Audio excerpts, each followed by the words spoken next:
새 계명을 너희에게 주노니 서로 사랑하라. 내가 너희를 사랑한 것 같이 너희도 서로 사랑하라. 너희가 서로 사랑하면 이로써 모든 사람이 너희가 내 제자인 줄 알리라. 아멘. 제자의 삶. 우리는 모두 예수를 믿는다고 합니다. 그렇죠? 여기서 예수 안 믿는데 여기 앉아있는 분은 없어요. 호기심 때문에 앉아있는 분은 없는 것 같아요. 그런데 중요한 질문이 있습니다. 그렇다고 한다면 나는 과연 제자의 삶을 살고 있습니까? 제자입니까? 요한 가로스의 책처럼 제자입니까? 물어봅니다. 자, 교회에 다니면 제자 맞습니까? 아니죠. 교회에 다니는 것하고 제자로 사는 것은 다른 이야기입니다. 예수님을 지식적으로 아는 것하고 예수님을 내 삶으로 따르는 것하고 같은 이야기입니까? 다른 이야기죠. 그러니까 우리가 교회는 나오지만 예수님은 알지만 제자로 사는 삶이 있고요. 아니면 전혀 상관없이 사는 삶이 있어요. 오늘 본문에서는 예수님께서 이 십자가에서 죽기를 작정하시고 그 십자가에 죽기 바로 전날 밤에 마가다락방에서 제자들을 모아놓고 마지막 고별 강화 설교의 말씀을 전하는 내용입니다. 얼마나 중요한 밤이겠어요. 내가 너희들에게 이 땅에 살아가기 전 마지막으로 전하는 유언과 같은 주옥 같은 말씀이 나오겠죠. 자, 이 말씀 속에는 그런 내용입니다. 제자가 어떻게 살아야 하는가? 그리고 성도들의 삶의 본질은 무엇인가? 라고 하는 질문입니다. 오늘 말씀을 통해서 우리 자신의 신앙을 돌아보는 시간이 되기를 간절히 바랍니다. 자, 제자의 삶은 어떤 것이냐? 첫째로 하나님께 영광을 돌리는 삶이다. 할렐루야. 오늘은 31절부터 마지막 절까지 전체적으로 좀 볼 것인데요. 자, 예수님을 팔아버린 사람이 있습니다. 가룟유다. 제자 중에 하나인 가룟유다. 이 가룟유다하고 예수님의 그 상황들, 마가다락방의 상황을 보면 굉장히 긴장감이 있습니다. 그래서 가룟유다가 떡을 갖다 예수님으로부터 받죠. 그때 예수님이 이 떡을 받는 자가 나를 팔 자라고 말씀하셨고, 가룟유다는 그게 무슨 내용인지 알아서 그랬는지 급하게 그 방을 빠져나왔습니다. 마가다락방을 빠져나왔습니다. 가룟유다가 그 방을 떠나가고 난 다음에 곧바로 예수님께서 하신 말씀이 바로 오늘 말씀이에요. 영광을 받으실 때가 되었다. 영광을 받을 때가 되었다. 세상에 빛으로 오신 예수님이 이 땅에서의 모든 사역을 마감할 때가 왔다라고 말씀하시는 거예요.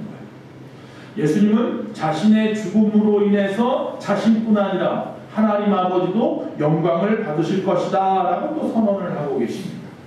자, 세상의 기준으로 볼 때 십자가는, 그 당시 십자가는 죄인들을 지는 거예요. 그래서 십자가를 죽었다라는 이야기는 이 땅에서의 인생을 실패한 인생이다. 또는 이 땅에서 패배한 사람이다. 또는 가장 수치스럽게 죽은 사람이다. 라고 표현을 한단 말이죠. 그런데 오늘 말씀해 보니까 예수님은 하나님의 관점에서 뭐예요? 영광이다. 그 당시에는 극악무도한 죄인만 죽는 십자가로 죽는데 왜 그게 하나님 앞에 영광이냐? 자기도 영광을 받는다라고 말하느냐?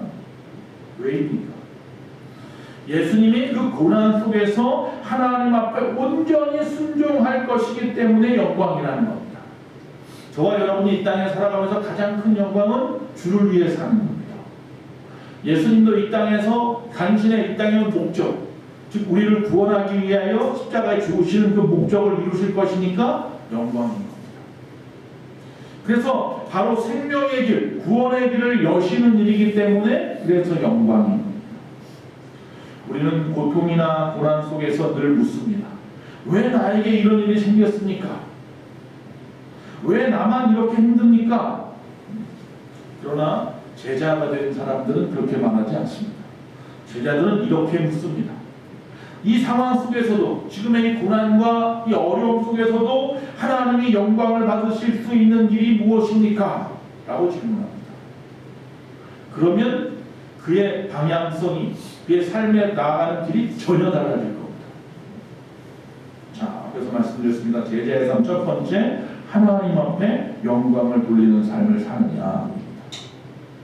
고난 속에서도 감사할 수 있느냐 하는 질문이기도 하고, 손해를 보더라도 정직하게 살 수 있느냐 하는 질문이고요.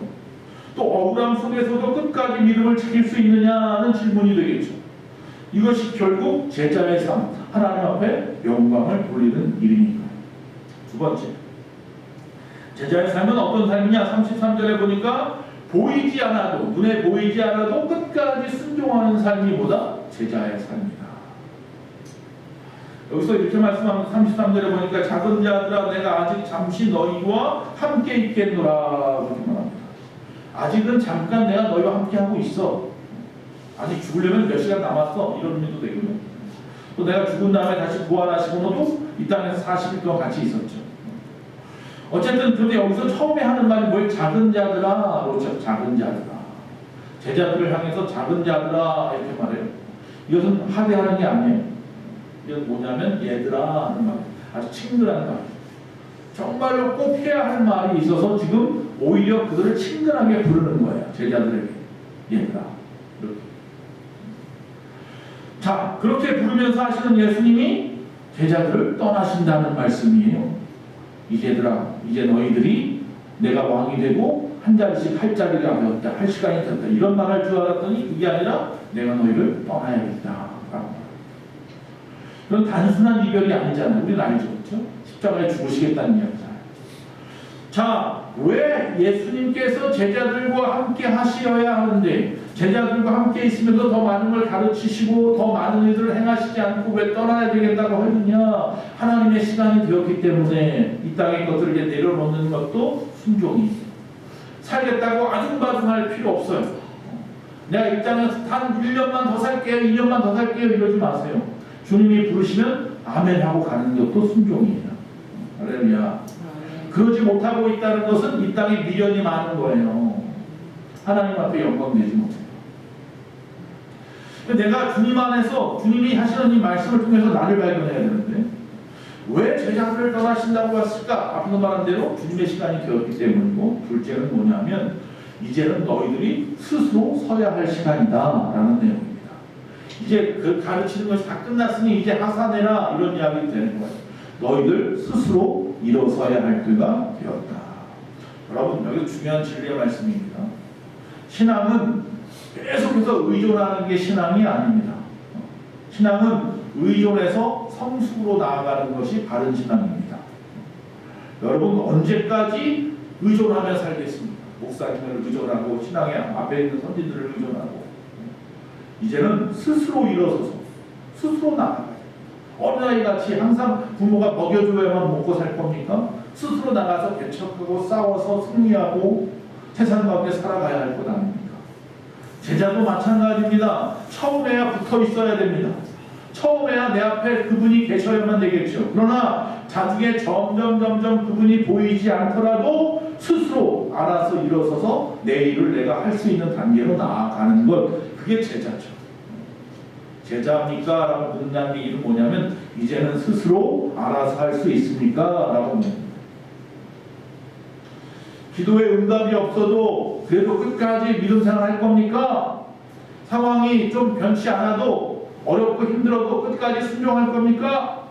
하나님이 내 기도에 침묵한다 할지라도 나는 끝까지 인내하며 기다릴 겁니까? 지금 이런 거 묻는 거예요. 그게 뭐예요? 제자. 그게 진짜 믿음이다 라고 말합니다. 세 번째, 자, 영광을 돌리는 삶을 살고 끝까지 순종하는 삶을 살고, 세 번째, 제자들은요 사랑합니다. 사랑이 곧 제자의 증거라고 했습니다. 34절과 35절 말씀입니다. 거기에 보면 새 계명을 너희에게 주노니 서로 뭐하라고요? 사랑하라. 자, 예수님께서 새 계명을 주었답니다. 그런데 보니까 사랑인데요. 사랑은 이미 이야기했잖아요. 모세도 말하는 거 아니에요. 율법에 다 나와 있는 거예요. 하나님을 사랑하고 내 이웃을 사랑하라. 부자 청년도 주님 앞에 나와서 자신 있게 얘기했던 거예요. 사랑하라. 사랑 아닙니까? 그 뭐가 바뀌었어요? 무엇이 새롭습니까? 기준이 바뀌었습니다. 기준. 이전에는 사랑을 뭐라고 말하면 내 이웃을 뭐같이 사랑하라? 내 몸같이 사랑하라 그랬어요. 근데 오늘 말씀에는 뭐라고 그래요? 내가 너희를 사랑하는 것 같이 서로 사랑하라 이렇게 되어 있어요. 기준이 바뀌었어요. 자, 내 몸같이 사랑하라는 이야기는요, 최소한의 도덕적인 기준으로서 어떤 공감이나 어떤 배려의 의미가 있어요. 그래서 내가 좋아하는 것을 이웃에게도 행하고 내가 싫어하는 것은 남에게도 하지 마라, 뭐 이런 의미예요. 내 몸같이 하라는 이야기. 그래서 나를 기준으로 이웃을 대하라는 거예요. 네가 아프면 그 사람도 아파. 네가 기쁘면 그 사람도 기쁠 수 있어, 그 일로. 그러니까 너만 좋은 일 하지 말고 남들에게도 좋은 일을 하고 네 배만 채우지 말고 남들의 배도 채워주고, 이런 의미가 내 몸같이라는 거죠. 근데 이거는 예수 믿지 않는 사람들도 할 수 있는 사실 기준이에요. 내가 할 수 있는 만큼의 사랑이니까 공감만 되면 돼요. 공감적인 사랑이라고 해요. 그런데 오늘 말씀은 그 기준이 확 달라졌습니다. 내가 너희를 사랑한 것 같이 서로 사랑하라 라고 되어 있습니다. 기준이 뭐예요? 내가 아니라 기준이 누구예요? 예수님이에요. 예수님이 우리를 사랑한 것 같이 우리도 사랑해야 된대요.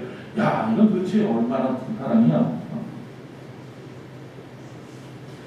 즉 이것은 자기 희생적인 사랑이에요. 예수님이 우리를 위해 십자가에 죽으신 것. 원수까지도 품어주는 사랑이에요. 조건 없는 무조건적인 사랑이에요. 부모처럼. 그래서 십자가를 끝까지 참아내는 사랑이에요. 이는 내 한계를 넘어선 사랑이죠. 그래서 이것을 희생적인 사랑이라고 합니다. 즉 너희를 구원할 수만 있다면 내가 대신 죽을 수도 있어 라고 하는 사랑이에요.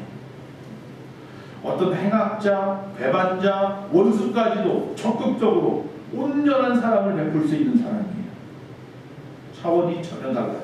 즉 제자의 사랑은 이 땅에 있는 어떤 도덕분자들의 사랑과 달라요. 제자의 사랑은 그저 머리로 알아서 착한 일 해야지, 선행을 해야지 하는 사람들의 사랑하고는 차원이 다른 거예요. 뭐 하는 사랑이에요? 나를 내려놓는 사랑이에요. 내 몸같이 사랑하는 게 아니라 내 몸도 버리는 사랑이에요. 다시 말하면 조건 없는 사랑이고 끝까지 하는 사랑이고 희생적인 사랑. 무슨 사랑? 십자가 사랑. 내가 너희를 위하여 이제 십자가를 지러 죽을 거야. 이와 같이 너희도 나와 같이 그렇게 행해라 하는 사랑이에요. 야, 제자 되기가 쉽지 않은 이야기네. 희생할 수 있는 사람만이 제자예요. 주를 위해서 내 몸 하나 던질 수 있는 사람이에요. 이웃을 구하기 위해서 내 몸 하나 던질 수 있는 사랑이 십자가의 사랑이에요. 오늘 새로운 계명이라고까지 표현을 하고 새 계명을 너에게 주니 이제야 너희들보다 제자다. 지금까지 12제자가 나에게 있었다고 하지만 아직은 아니었는데, 그저 학생이었는데 이제는 너희들이 제자다. 우리는 보통 그런데 이 사랑이라는 이름을 갖다가 가지고 정말로 내가 누구를 위해서 사랑하고 있는지, 앞에서 말한 것처럼 내 몸같이 사랑하는 것도 못해요. 그런데 어떻게 희생적인 사랑을 할 수 있단 말이에요. 많은 사람들이 사랑한다고 해도 항상 자기 것 챙기고 자기 계산과 기준을 가지고 그리고 나서 남은 것 가지고 사랑하는데, 주님은 다 계산하지 않고 다 사랑합니다. 그 사람만 바라보는 거예요. 그 영혼만 바라보는 사랑이에요.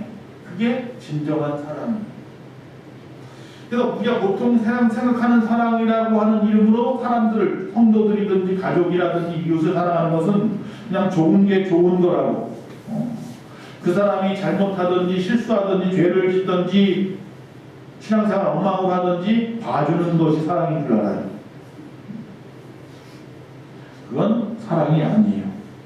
그죠? 사랑이라는 이름으로 직면하는 것이 두렵거나 앞으로 그것 때문에 일어날 일들을 귀찮아하는 비겁한 변명이 사랑이라는 이름만 쓰고 있는 거지, 그건 사랑이 아니에요.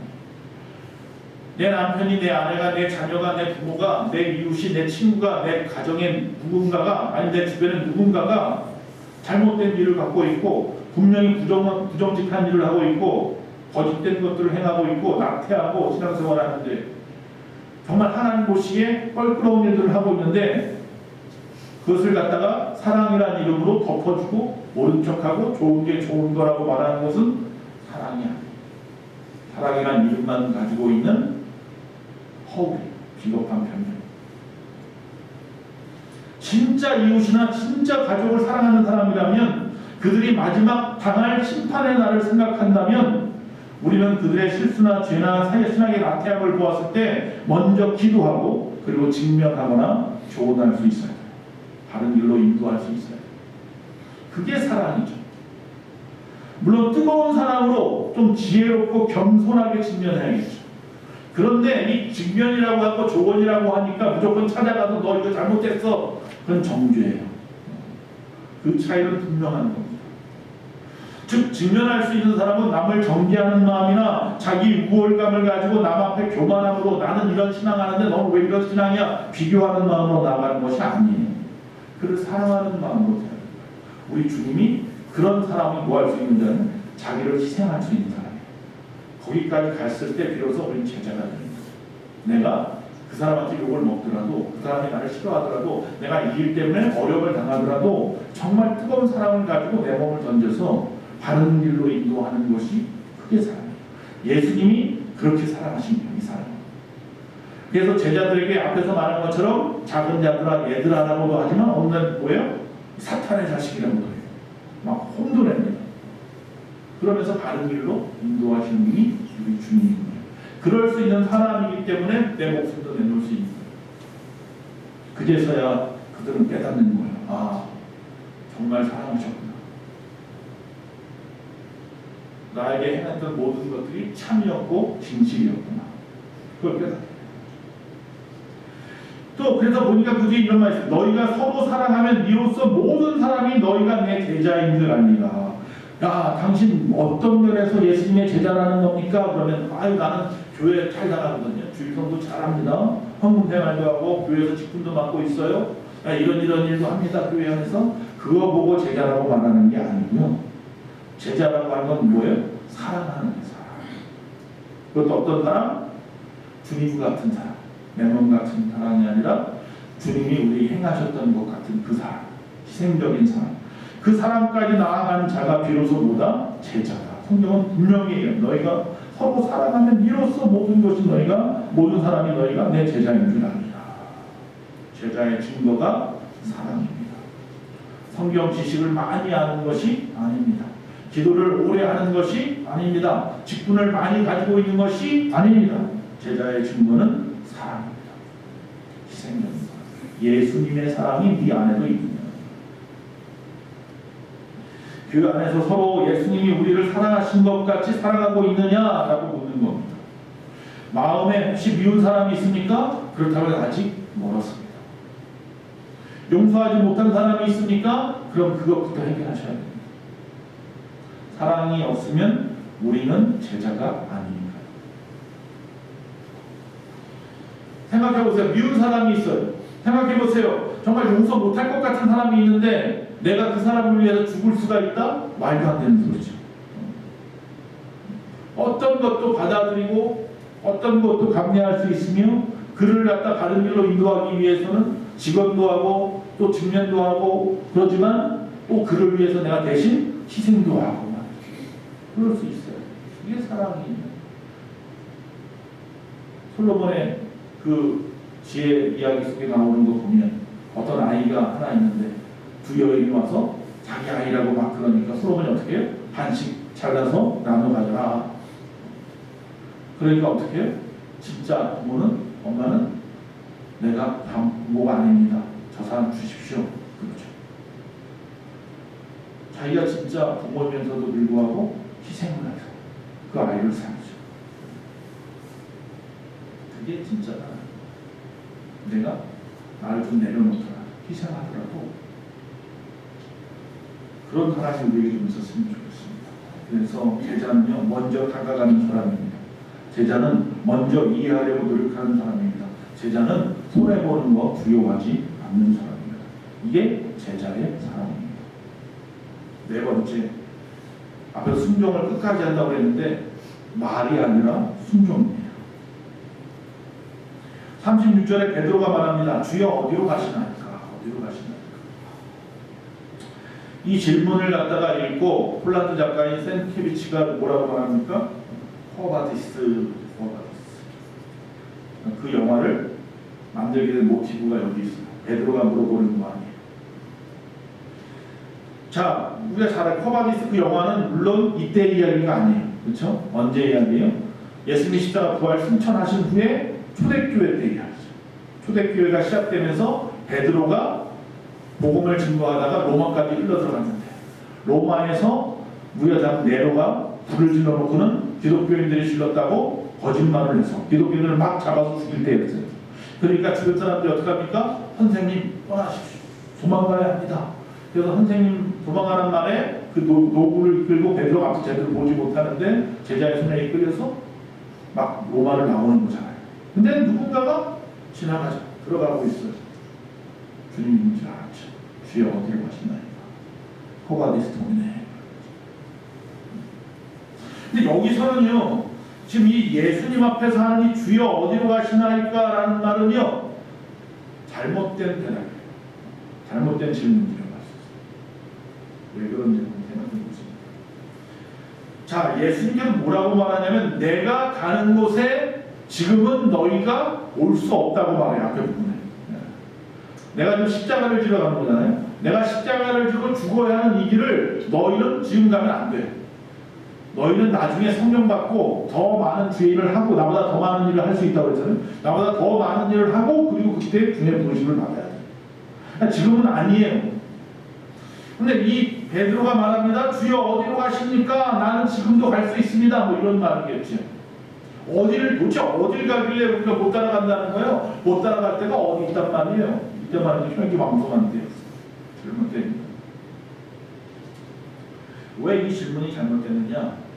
지금 어디로 가시나이까? 어디가 중요한 게 아니에요. 방향이 중요한 게 아니고요. 어떻게 따라갈 수 있는지를 물었어야 하는 거예요. 우리가 따라갈 수 없다고 하는데 그럼 도대체 우리가 어떻게 해야 당신을 따라갈 수 있습니까? 라고 물어야 이게 바른 묘이에요. 주여 어떻게 따라가면 됩니까? 이렇게 물어야 되는 거지 어디로 가시나이까가 중요한 거야. 즉 다시 말하면 방향이 중요한 게 아니라 순종 동행하는 방법이 중요한 거예요. 특히 이 베드로는 지금은 따라올 수 없다라고 하니까 뭐라고까지 말합니까? 주를 위하여 내 목숨을 버리겠나이다 라고 또 말합니다. 지금은 아니야 그러는데 아유 목숨을 내가 버리고 라고 따라가겠습니다. 어떻게 보면 굉장히 멋진 고백이에요. 우리는 할 수 없을 것 같은 고백까지도 해요. 그러나 문제는 무엇이냐? 말은 앞서지만 사실 베드로는 믿음이 아직 준비되지 않은 사람인 것을 누구는 알아요? 주님은 알아요. 여러분 이 베드로의 이 말은 자신의 능력이나 자신이 얼마나 사랑하는지를 다른 제자들과 예수님 앞에 증명해 보이려고 하는, 사실은 예수님이 지금 무슨 얘기하는지 아무것도 모르는, 죽으러 간다는 이야기인지도 모르고 하는 소리예요. 그래서 하지만 이 말은 뭐예요? 무지에서 나온 이야기. 베드로의 이 하나님의 뜻을 깨닫지도 못한 주제에 막 떠벌리는 무지에서 나온 만용이고 이기심이고 남에게 인정받고 싶은 인정욕구에서 나온 말인 것 뿐이에요. 내가 당신을 위해서 목숨을 바치겠습니다. 말만 하는 거죠. 우리의 모습도 사실 그렇지 않습니까? 우리도 그렇습니다. 목사님 내가 주를 위해서 살겠습니다. 주를 위해서 헌신하겠습니다. 제가 다 할게요. 베드로하고 다르지 않습니다. 말로만 실제 삶에서는 전혀 하나님을 예수님을 닮지도 않았으면서 실제 삶에서 조금만 어려워도 시험이 와도 마구마구 흔들리는 사람이 주님 내가 주를 위해서 살겠습니다. 헌신하겠습니다. 지금부터 열심히 하겠습니다. 말로만 해요. 예수님을 보시면 뭐라 말하실까? 베드로에게 하신 말씀하고 똑같이 말씀하시고 진짜 제자는 말로 다하지 않습니다. 진짜 제자는 있을 때, 편안할 때, 내가 뭐가 좀 가지고 있을 때, 내가 좀 편안할 때만 순종하는 사람이 아닙니다. 진짜 제자는 말 없이 힘들 때나 어려울 때라도 늘 한결같이 그곳에 묵묵히 있는 그분이 진짜 제자입니다. 우리 주변을 좀 돌아보십시오. 그런 분이 어디 있던가. 제자는 말이 아니라 순종입니다.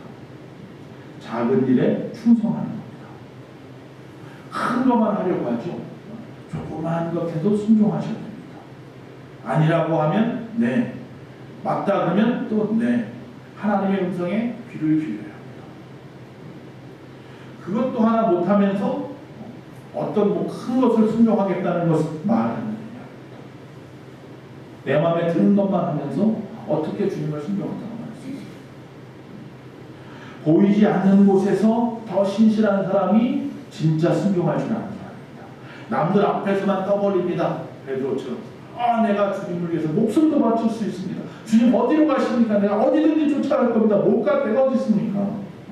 남들 들으라고 인정받고 싶어서. 그러나 진짜 제자는 아무도 없는데 보이지 않는 곳에서 눈물을 흘려 기도하고 그런 곳에서 신실하게 충성합니다.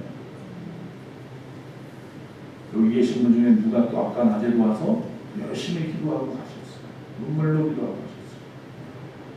이 중에 한 두세 분이 항상 그렇게 하시는 분들이 있어요. 그분들이 제자입니다. 감정이 아니라 결단할 줄 아는 사람이 제자입니다. 감정에 휩싸이는 것이 아니라 내가 하나님 앞에 하겠습니다 했으면 정말로 해내는 것이 제자입니다. 어려워도 힘들어도. 그때는 상황이 좋아서 할 수 있다고 말했는데 갑자기 상황이 바뀌어서 도저히 잘 못할 것 같더라도 내 말에 책임지고 끝까지 결단하는 사람이 그게 제자입니다. 그래서 뭐예요? 말 조심해야 돼요. 제가 그랬잖아요. 예전 교회에서 어느 장로님 1억을 내가 헌금하겠습니다. 교회 건축 헌금으로 1억 하겠습니다. 그것 때문에 시험 들었다고 말해놓고 어려워져가지고 말하는 순간 하나님 흔들어 보실 수 있어요. 정말 할 수 있나 보려고 흔들어 보신다. 그거 이겨내면 그 다음 30배, 60배, 100배로 하나님이 또 주실지 모르겠지만 결국 흔들림에 넘어갑니다. 말 조심. 베드로의 이런 모습이 우리에도 있는 거지. 저에게도 있어요. 다시 말합니다. 나는 말로만 하는 신앙인가? 아니면 정말로 우리의 삶으로 살아내는 신앙인가? 이게 참 제자의 조건입니다. 마지막 한 번. 넘어져도 회복되는 삶. 자, 쉽게 얘기하면 오뚜기 같은 삶. 오뚜기 같은. 우리는 넘어질 수 있습니다. 얼마든지 예수 믿어도 넘어지죠. 그렇죠? 우리 주변에 보니까 예수 믿어도 병들고, 예수 믿어도 어려움 당하고, 물질로 어려움 당하고, 자녀와의 관계에도 어려움 당하고, 예수 믿어도 실패하고, 실수하고, 자녀가 다 서울대 가면 좋겠는데 그렇지 않잖아요. 오늘 말씀 38절에 보니까 예수님이 뭐라고 말해 베드로에게 내가 죽을 수 있습니다. 뭐 할 수 있습니다 하니까 예수님은 다 아니까 너 다루기 전에 나 3번이나 부인할 거야 라고 말합니다.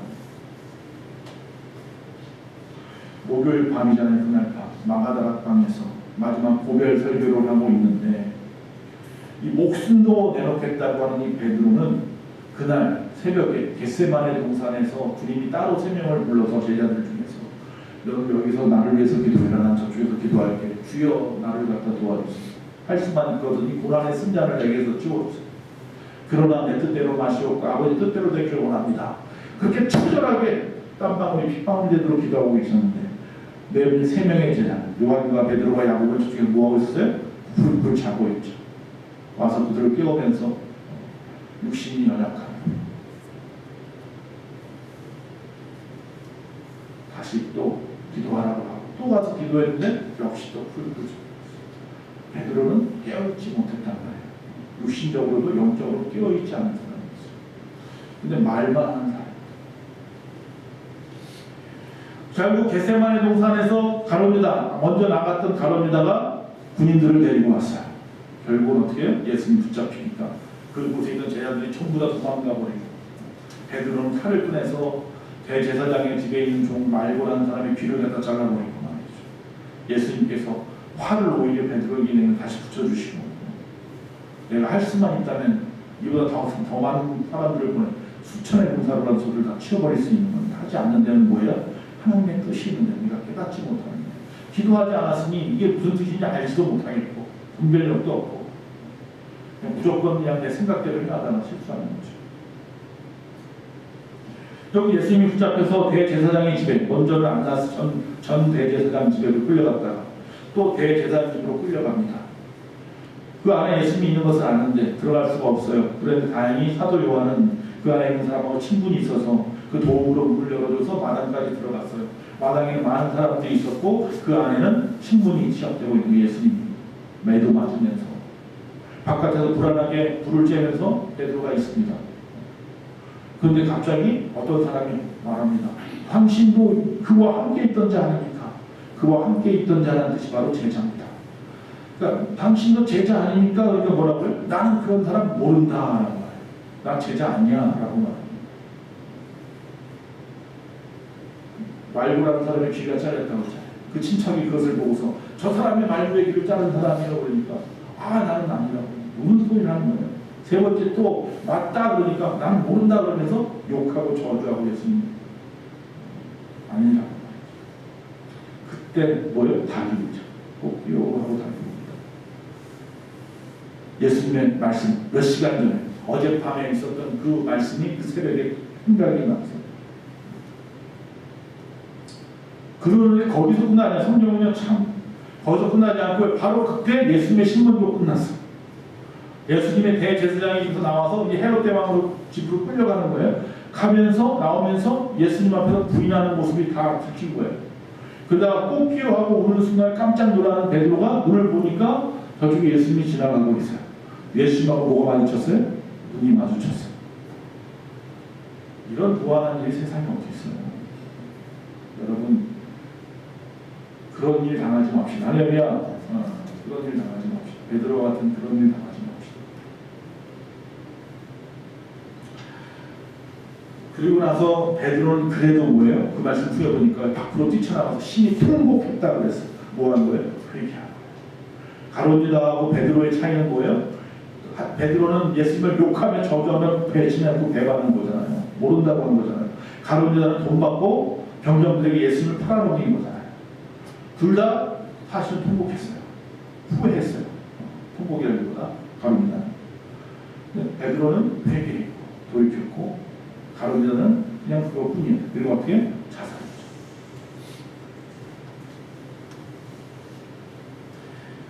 예수님은 중요한 이 상황에서 알 수 있는 건 뭐냐면 예수님은 우리의 모든 것을 알고 있다 모른다? 알고 계십니다. 미래도 알고 계신 거예요. 베드로가 앞으로 어떻게 할지도 다 알고 있어요. 그 예수님 앞에 부인할 수 없어요. 여러분 아무리 내가 할 수 있다 해도 하나님은 다 알고 계시 정말 할 수 있는지 없는지 하나님 앞에 거짓말할 수 없어요. 두렵고 떨리는 마음으로 주님 앞에 살아요. 그래서 주님은 중요한 것은 그래서 그 실패한 사람을 버렸는가? 그렇지 않아요. 그를 회복시켰어요. 할렐루야. 베드로에게 뭐를 줬어요? 회개한 그에게 기회를 주셨어요. 주님은 당신의 실패를 그 무너진 현실을 그걸 가지고 회개하고 고통 속에서 몸부림치는 그 모든 것들을 다 알고 계신 줄로 믿습니다. 할렐루야. 여러분들이 오늘 낮에 와서 눈물로 기도했던 그 눈물을 주님은 보신다 안 보신다? 다 보고 계시는 줄로 믿습니다. 우리의 미래를 다 알고 계시는 주님. 그분은 여러분의 그 마음의 중심도 다 알고 계십니다. 제자는 완벽한 사람이 아닙니다. 성경에 제가 한 이 말씀을 듣고 숨차 내가 어떻게 제자가 되겠어? 이 정도까지 나는 못할 것 같은데 베드로도 실수했는데 어떻게 제자가 되란 말이야? 그런데 아셔야 됩니다. 베드로도 제자입니다. 그렇게 실수했는데 욕하고 저주까지 했던 예수님을 배신했던 그도 실수했지만 제자입니다. 즉 제자는 완벽한 사람을 골라내는 게 제자가 아니라 넘어진 사람들 중에서 다시 일어나는 사람들을 골라내는 겁니다. 다시 일어날 힘이 있는 사람 아니면 다시 일어나고자 하는 사람을 하나님이 세워서 그렇게 쓰시는 거예요. 그러니까 넘어졌다고 실망하거나 포기하지 마시고 그 자리에서 다시 주님을 부르시기 바랍니다. 베드로는 실패했지만 끝나지 않았습니다. 꼬바디스 로마에서 십자가에 거꾸로 달려 숨겼다 그죠. 36절 말씀 내가 가는 곳에 내가 지금은 따라올 수 없으나 후에는 뭐하리라? 뭐하리라? 따라오리라. 할렐루야. 베드로가 지금은 나를 따라올 수 없어. 너의 지금의 그런 모습이나 믿음의 상태나 이런 상황들은 나를 따라올 수 없는 상황이야. 그러나 후에는 어떤 뭔가가 있겠죠. 무슨 어떤 사건이나 어떤 상황들이 있겠죠. 그 상황이 지난 후에는 뭐하리라? 따라오리라. 그 후가 뭘까요? 마가다락방 성령의 사건이었죠. 뭐 하면 성령 받은 후에는 나를 따라오리라. 제자는 어떻게 되는 거예요? 성령 받아야 되는 거예요. 교회 안에서 직분자 세울 때 뭐부터 물어봐요? 성령 받았습니까? 부터 묻는 거예요.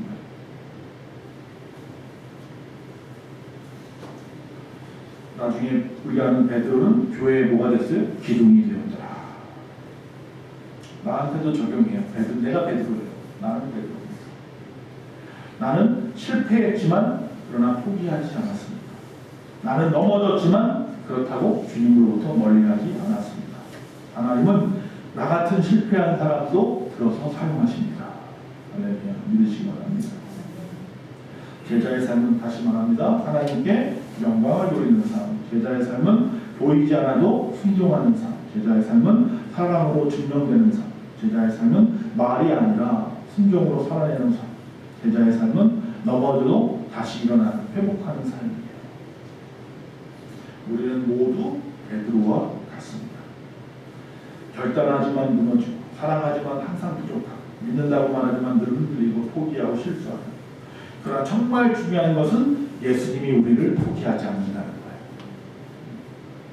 나는 제자입니까? 나는 사랑하고 있습니까? 나는 순종하고 있습니까? 나는 다시 일어났습니까? 일어나고 있습니까? 예수님을 따르는 제자의 삶이란 그저 우리의 의지나 결단으로 되는 것이 아니고 뭐로? 성령 충만하고 성령의 도우심. 세상 사람들은 그걸 이해 못해요. 뭘 성령이 도대체 뭔데 도대체 성령 받으면 그렇게 실수하는 사람이 갑자기 막 능력이 나타나고 막 죽은 자도 살리고 이런단 말이야. 우리는 다 아는데. 할렐루야. 우리는 이미 성령을 체험해서 성령의 능력으로 사는 사람들이기 때문에 하나님이 하시면 무엇이든지 할 수 있음을 다 아는데 그들은 알지 못해. 그러니까 우리는 하나님의 그 크신 비밀을 다 아는 자. 할렐루야. 이거 너무 귀한 이야기예요. 저와 여러분 제자가 됩시다. 우리 예수님의 모든 성도님들이 지금 한 달 동안 신앙의 회복을 위해서 갱신 세미나 하고 있습니다. 이 세미나가 잘 끝나고 나면 그냥 들어서 아는 것이 아니라 내 삶에 잘 녹아들어서 우리의 삶이 변화되면 제자의 삶을 살기 시작할 걸로 믿습니다.